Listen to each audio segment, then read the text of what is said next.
Pozdravljeni. Ko potujemo po naši nevidni reki življenja, prej ali slej zadenemo v blokado. Torej, neko nevidno blokado, ki nam ne dovoli, vsaj ne na isti način, iti naprej. In ta blokada je lahko samo ovira ali pa neprebojni zid.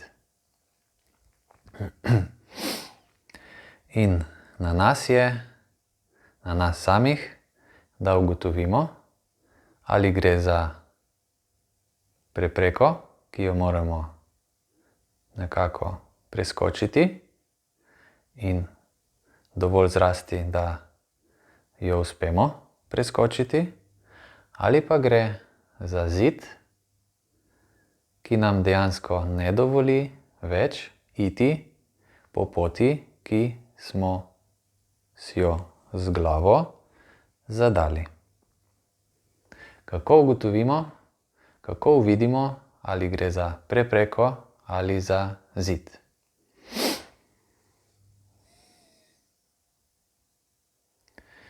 Na začetku seveda je smotrno poizkusiti iti preko in ugotoviti, zakaj v resnici gre. Če pa se trudimo in ne zmoremo iti naprej, se velja vprašati, če smo res na pravi poti ali bi bilo bolje malo zamenjati smer. In ko zamenjamo smer sproti z našim zaznavanjem in opazovanjem na isti cilj, opazujemo, ali se mu približujemo ali pa se mu ne. Če se neko obdobje ne približujemo cilju in dejansko še zaostajamo in to traja in traja in traja, po vsej verjetnosti to ni bil zid, ampak prepreka, ki jo moramo ali z znanjem ali z kako drugo veličino preiti.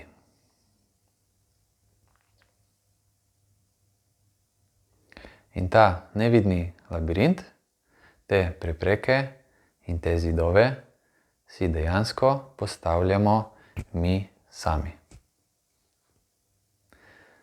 Ne prav mi v tem trenutku, ampak tisti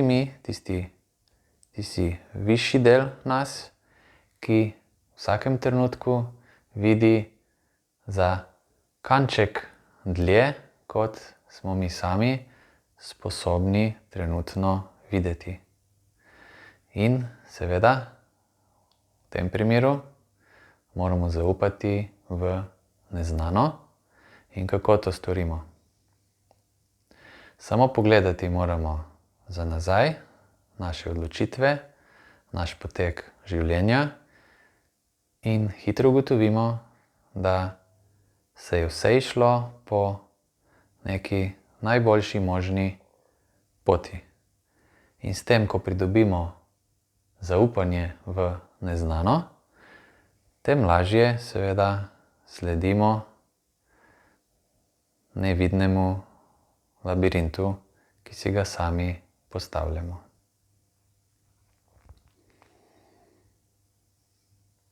In z leti postane vedno bolj enostavno ali pa vsaj lažje uvideti, ali gre za zid, torej za nekaj, kar moramo dejansko spremeniti smer, ali pa samo za prepreko, ki je trenutno tam, dokler ne usvojimo tistega, kar potrebujemo za naslednji korak.